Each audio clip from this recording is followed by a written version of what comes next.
بل یو مسله بار بار ملګري پوښتنه کوي چې د قربانۍ او شپې ورځې را روانې دي نو ملګري دا پوښتنه کوي چې چا سره قرباني ونیسو او د کومو خلکو د قرباني نیونه ځان وساتو چا سره قرباني نه نیسو نو ملګري دا پوښتنه کوي چې موږ ته لږ تفصیلي وضاحت وکړي بل دې نه علاوه چونکې دا پوښتنه هم خلک کوي چې ځان له قرباني وکړو که نه موږ په شریکه باندې قرباني وکړو دا وضاحت ملګري غواړي تاسو ته لږ تفصیل بیان کړئ. بسم الله الرحمن الرحیم. اجمالی طور باندې هغه کسان تاسو ته به بیان کوم چې هغونه تاسو هغو سره شریکه قرباني قطعا مه کوئ خو دې نه مخکې تاسو ته زمونږ مشوره داسې ده چې تاسو قرباني ځان له وکړئ.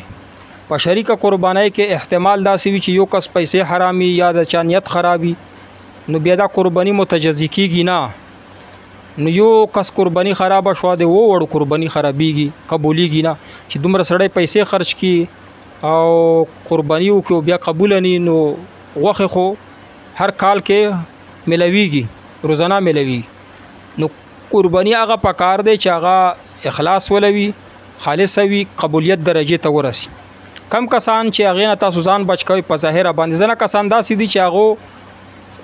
کلی ولا خلکو ته معلوم شي د دې آمدن چې د حرام دی او په ظاهر باندې کم کسان چې په دا بینک کې کار کوي په بینک کې ملازمین دي یا وکیلان دي په عدالت کې وکالت پیشه ده دوی ده او هغه کسان چې په د نیټ باندې مختلفه کمپنۍ دي پرپال کمپنۍ ده فیصلشت مختلفه کمپنۍ دي په د نیټ باندې چې د پیسې خلکو ته ډبل کوي په نیټ باندې د ټوله کمپنۍ چې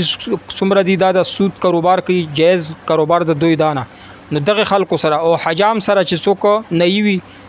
خلکو ته ګیره کټ کوي سر ویخته غیر شرعي طریقې سره کټ کوي نه دوی دا خو په ظاهر باندې هغه کسان دي چې دوی کما آمدن دا حرام ده نو دا چې تاسو سره په قربانۍ کې دا کسان شریک شول یا هغه ډاکټران چې هغه کمیشن اخلي د ایکسرو ولنا لیبارټري ولنا هغه ډاکټران صاحبان دا په قربانۍ کې ځان سره قطعا شریک نه کړي کدا تاسو قربانۍ کې شریک کړ نو تاسو ټول قربانۍ حلال پیسې هغه سره حرامي ټول قرباني ور سره خرابي نو بهتره دا دی چې تاسو قرباني ځان لاو کې قبل فرض ستا قرباني خراب شو نور خو به نه خرابيږي کنه او چې په ځان لاو کې شاید چې الله پاکي قبولیت درجه ته ورسي او په شریکه باندې ټول خو سړی ذمہ دار کې دل نشي نو بهتره دا دی چې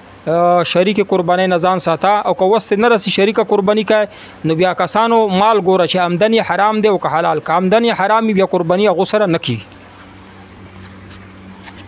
جزاکم الله خیره.